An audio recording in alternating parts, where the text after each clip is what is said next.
আমি আজি এই ঐতিহাসিক আমলখি দেৱালত আগৰ কেইবছৰৰ দৰে আগৰ আমি জনাত চুকাফাৰ যেতিয়া ৰাজধানী আছিল চৰাইদেউৰ পৰা আনি ইয়াত আপোনাৰ স্থান দিছিল এই দেওহাল।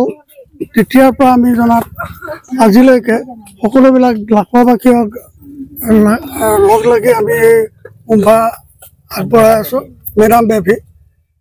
মেডাম বেপী আগবঢ়াই থকাৰ পিছত আজি আমাৰ গোটেই অনুষ্ঠানখিনি সুকলমে গোটেই লাখোৱাবাসী ৰাইজৰ সহযোগত আমি অনুষ্ঠিত কৰিছোঁ আৰু ভৱিষ্যতে যাতে এনেকৈ কৰি থাকিব পাৰোঁ সেইকাৰণে গোটেই ৰাইজক আমি সাঙুৰি এক কৰিবলৈ ইয়াত কোনো জাতিভেদ নাই, সকলো মানুহ আহি ইয়াত পূজা অৰ্চনা কৰিব পাৰে। আৰু ইয়াৰ পিছতে আছে আপোনাৰ 28ত আপোনাৰ উমফাটো আপোনালোকে গম পাব যে কিমান ডাঙৰকৈ পাতে আৰু তাত বহুতো বস্তু দৰকাৰ হয়, যেনেকৈ ম'হ বলি দিয়ে ইয়াত আৰু কিছু বস্তু দিয়ে। আজি মেডাম ভি আপোনালোকৰ ইয়াৰ যি পূজাৰ তাৎপৰ্য বিশেষ কি উদ্দেশ্য? আজি আমাৰ দেশৰ আৰু স্বাৰ্থৰ ৰাইজৰ স্বাৰ্থৰ মংগলৰ অৰ্থে আচলতে আমি এই পূজাভাগি কৰোঁ।